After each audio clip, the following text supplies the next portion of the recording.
So back in 2024, a woman walked into a gas station and she bought a little bottle that looked like this, a Fireball whiskey. And then she went home and she called her lawyer. And together, they sued. A woman is suing Fireball for $5 million, saying some mini bottles are misleading customers. And it turned out it was a pretty smart move by her because she was right. These little bottles like this, I got this one at a liquor store, and it's actual whiskey, and it says whiskey on the side of it.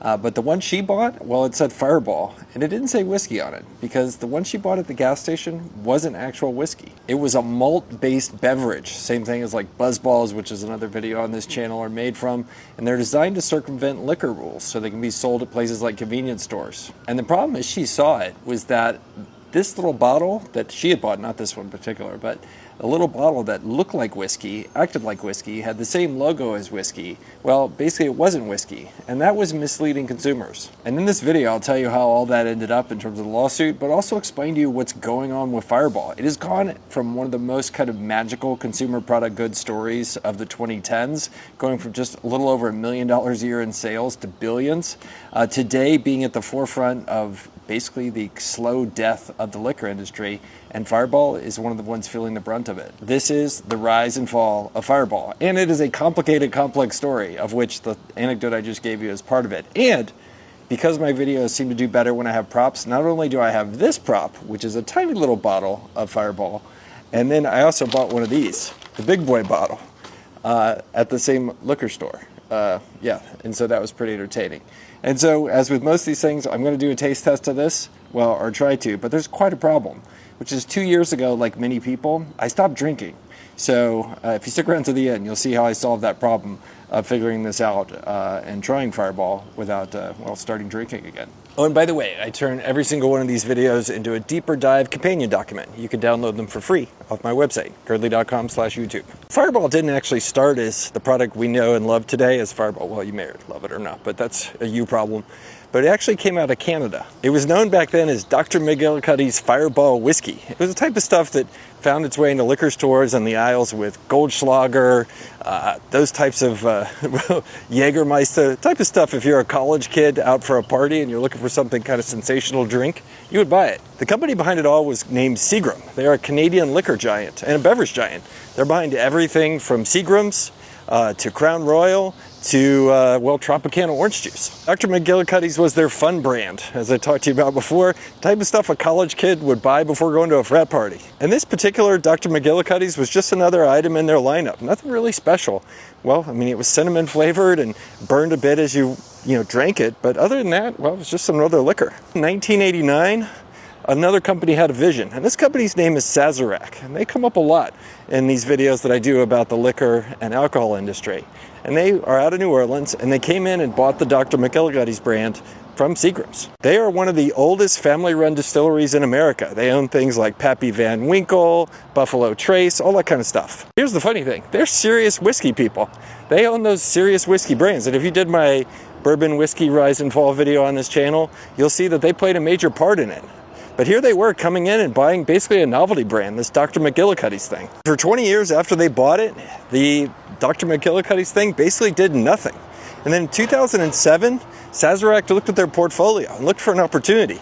And they saw one in Fireball. First thing they did was get rid of the Dr. McGillicuddy's name. Heck, you see how hard it is for me to even say that. And they just changed the name to Fireball Whiskey and added a dragon to the bottle. What they did next basically broke every rule in promoting liquor brands. Well, the whole playbook for it that had been run for years, these guys decided to break every rule in it. But to understand why they could do that, you first have to understand who the customers are for Fireball. Back in 2007, Fireball was selling 50,000 cases a year, which are like, cool, that's a lot of cases. That's basically a rounding error in the marketplace of hard liquor. By 2014, they would be selling 5.5 million cases per year, over $1 billion a year in sales. Just a magical increase in 7 years. And hard liquor is a category where 10% annual growth is considered a huge win. Even more so in today's market when liquor consumption is basically declining and dying. Historically, up until this point, and because of the American monoculture, right, where everybody watched the same channels, basically listened to the same radio, read the same magazines, your playbook was pretty simple when you wanted to release a new brand. You do Super Bowl ads, big blitzes on billboards, and then everybody comes along and buys your product. But instead of doing that, Sazerac was genius. They went out and did guerrilla level marketing, where you basically go in to individual bars, and they sent ambassadors out. And basically the idea was to go into these party bars and give people free shots. And the way the industry describes these type of people is young and charismatic. In other words, I'll read that for you and interpret it for you. That's hot. They hire hot people to go in, talk up bars, and give away free shots. That's how it works. This is no secret in the world of human nature. People have done studies, for example, on LinkedIn. If you're doing cold outreach to people and you have an attractive female profile picture, your chance of getting an answer is much, much higher. Same thing happens in pharmaceutical sales. Go look at the people that sell pharmaceuticals. They all look like they came out of the good-looking frat at your college. That's who they are. And so these ambassadors' job was to go bar to bar, location to location, with a case of Fireball.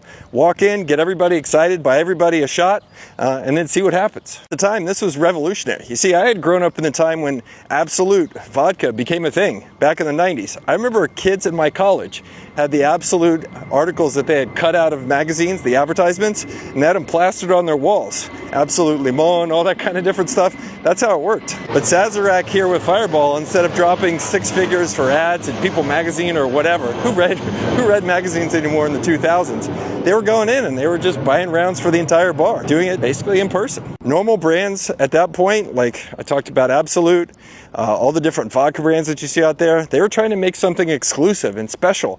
And you did that through all this mass marketing, made it feel like the Gucci of liquor. But Fireball did something else. They played to the millennial attitudes of the people that were coming of age then, who wanted to be part of something unique as part of a group. And what better way to do that than go in and make it feel like a special event that only you and your friends got to see when somebody showed up with free shots. They leaned hard into bartenders specifically. If you could get bartenders to promote your brand, when somebody walked up and said, hey, we're here to party, and a bartender would pour out 6 shots and recommend Fireball, that'd be huge for the brand. And while most whiskeys, like Buffalo Trace and all these fancy things, are meant to be sipped while you play, after you play a round of golf or whatever, Fireball did exactly the opposite. They were straightforward and said, look, this is a drink you slam at a bar when you're out to have a good time. And it was a perfect product for that. Young people are the ones typically doing this type of partying. Heck, they have the energy. I don't at my age. But the cinnamon sugar profile basically would cover up the harsh taste of the whiskey and make it easier if you're a young person with strong taste buds to get it all down. It was sweet enough that people who hated whiskey would drink it, and the people who basically wanted to sip, a fancy whiskey, they just avoided it entirely, reinforcing the fact it was a special thing just for that group of people. When I grew up, Jägermeister was the #1 shot you would get at a bar when you went in. And in 2012, Fireball's plan entirely worked. They surpassed Jägermeister to become the #1 shot ordered in the United States of America. Neither one of those two is a good product. Nobody wakes up and says, you know what tastes good today? Jägermeister. Nope, it does not happen. But what Sazerac figured out was they could beat Jägermeister by being a better story and being better positioned for the customer that was coming of age for them. And then the next thing happened is the 2010s came around, which was the internet and the Instagram era started to become real. People were starting to post and sing about these things. Country stars basically talked about Fireball in their songs. This was perfect. And they were perfectly positioned for the coming of the internet age. But right at that moment was where Sazerac decided to keep playing games and experimenting. And this is where things would get them in trouble. Greed can bring down many brands. And in 2013, Sazerac saw that they were dominating the bar scene and they wanted more. Like many companies, they looked at their sales data and they realized people weren't buying Fireball to drink it at home. They're buying it at bars, and they already had all the bars. Why try to expand there? There was this new frontier of people at their houses. And that's where they pivoted to go into the mini bottle. So I showed you one of those at the beginning of this video. Looks like this. And they were able to put that into convenience stores. Well, there's a problem with putting liquor into convenience stores. Like here in Texas, you can't put hard liquor in convenience stores. You can only put beer and wine in the equivalents. And you're like, well, that's okay. Well, the problem, like here in Texas, is on Sundays, like our liquor stores are closed. That's 1 day a week. Fireball wouldn't be sold to consumers drinking it at their house. Sazerac figured it out. And one way you do that is the same way BuzzBallz, if you've seen that video I did on our channel, did, which is you turn it into basically a high alcohol wine-based product. So it's not technically a spirit, but it's also not a whiskey when you do that. And that's how they got themselves into convenience stores. Sazerac loved it because basically they were able to leverage the brand they'd created inside of these bars at, well, a place sold close to the customers. And they flooded convenience stores across the country with these little bottles. They were Fireball whiskey, except they weren't actually whiskey. By 2016, the growth was going great. Fireball became the #1 mini bottle sold across the United States of America. Here they had dominated an entirely other market. And you started to see them everywhere, from tailgates to backyard barbecues with a little bit of twist, you know, people having a good time. They had flooded the market. But suddenly in convenience stores were Fireball bottles put next to Slim Jims, Buzz Balls, and Bud Light Tall Boys. There's a problem with that. Remember, Fireball had become a big brand because they had created a great story and a situation around it. It was a place that you went to a cool college bar and did shooters of to kick off an amazing night, or finish a bad one, either way how you look at it. But in this case, suddenly they were going away from that story and repositioning the entire brand. And suddenly they were in a weird place. They were making more money than ever, but underneath everything, they were destroying the entire foundation of what had made Fireball so big. And this would come back to bite them later on. But in the meantime, the success would continue. So stay tuned in the video. I'll catch you up on how things get bad later. There is a thing that happens in American industry, and part of why the system works so well. The moment you figure out how to make money, somebody else is going to try to figure out how to make money the exact same way by copying what you learned. And the moment Fireball started to show that their entire story and brand and the appeal of this particular recipe was there, every other brand in the United States started to try to copy them. Crown Royal did like an apple thing that came out in 2014. It was an instant hit.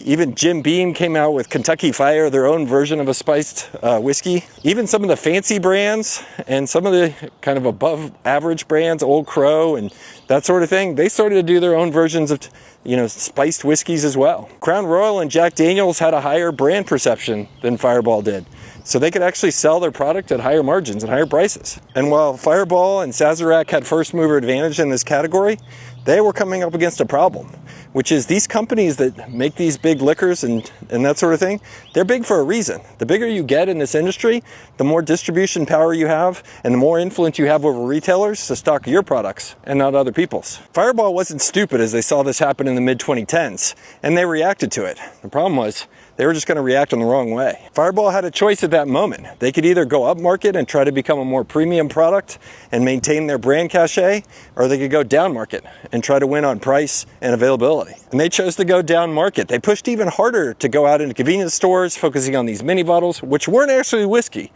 Big brand problem.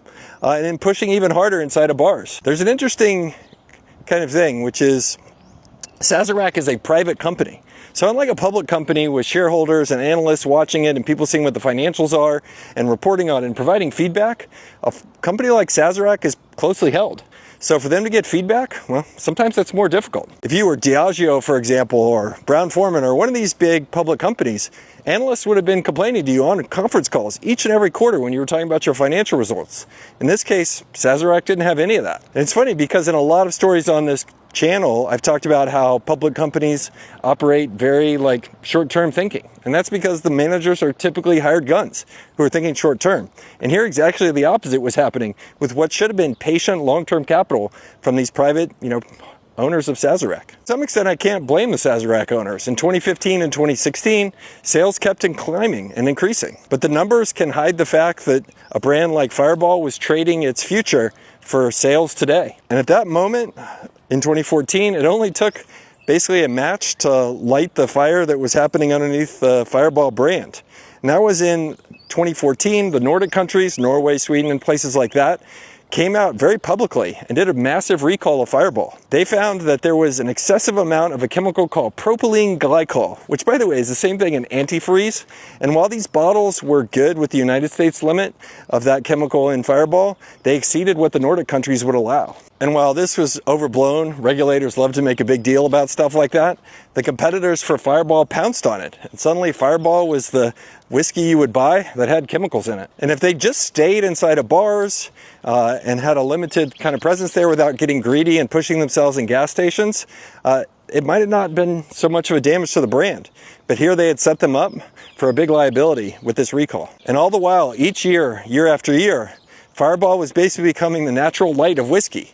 And customers who had first come for a story, they were both aging out and getting older, and then secondarily, drinking less. And third, basically seeing that, well, Fireball wasn't as cool as it used to be, and it wasn't a brand they necessarily wanted to associate with. Oh, and by the way, if you enjoy this, I do put effort into it. My editors asked me to ask you to please consider subscribing so that our numbers will grow there and more people will see this stuff. I'd appreciate it. Thanks. So this leads us up to the moment that in the early 2020s, the lady walked in the convenience store and bought a bottle of what looked like Fireball whiskey, except it wasn't whiskey. That scandal didn't help with folks. It didn't help with the brand perception. And you started to see it in the numbers. In 2015, 2016, Fireball had peaked at $1 billion a year in sales. In 2020, they were at around $850 million, and just a few years later, just over $700 million by one industry analyst estimate. And it's a complicated story of what's killing the brand now. We've talked on this channel about how younger people demographically are drinking less. You talk to a lot of young people and they'll tell you they think that any alcohol at all is poison. There's also another problem. There are fewer younger people out there, and post-COVID, the birth rate has continued to decline since it peaked back in 2007. People just aren't having kids, and when there's fewer kids, that means fewer young people ordering Fireball. It ain't my old ass generation buying Fireball, by the way. If they are, I don't hang out with those people. But the second thing that has hurt Fireball is kind of a crazy function of the death of the monoculture. So remember back up until the early 2000s, we all watched kind of the same TV shows. We all watched the same channels, same radio, same newspapers, all that kind of stuff. So it was easy for a brand like Bud Light or somebody like that to come in and dominate the entire thing.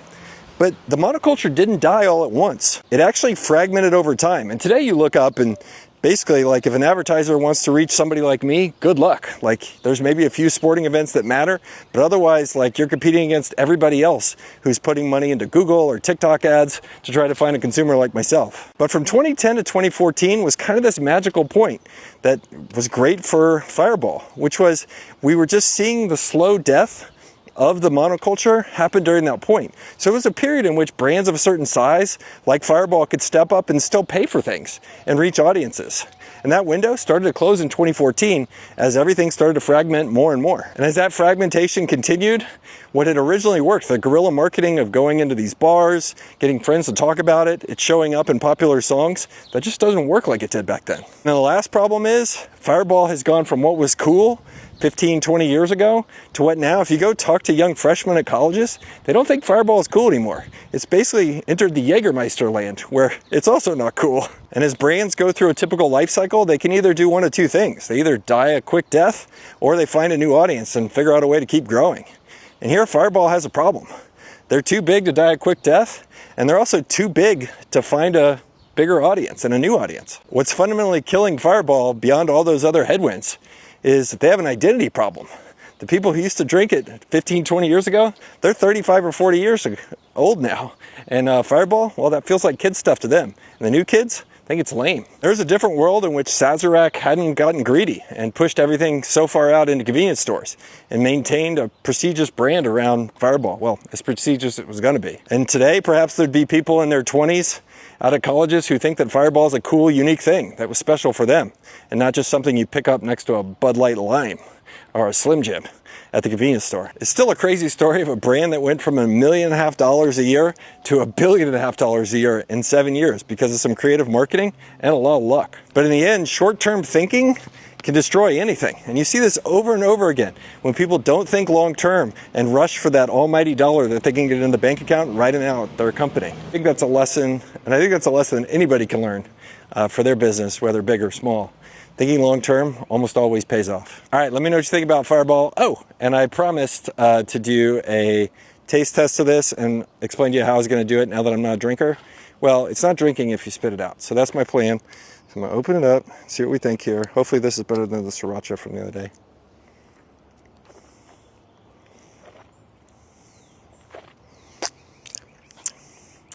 It tastes like mouthwash. Yeah, this is... Yeah. Okay. Well, I can see the appeal, but maybe if my taste buds were like 30 years old. That's one of the crazy things about getting older. Your taste buds start to get burnt out, and stuff like this just doesn't hit like it did when you were 22, like you are when you're 52. Yeah, I think 22-year-old me would be pro Fireball. 51-year-old me, 0 out of 10. Would not drink. Okay. Cool. Well, that's it from the Drainage Ditch. Catch you next time.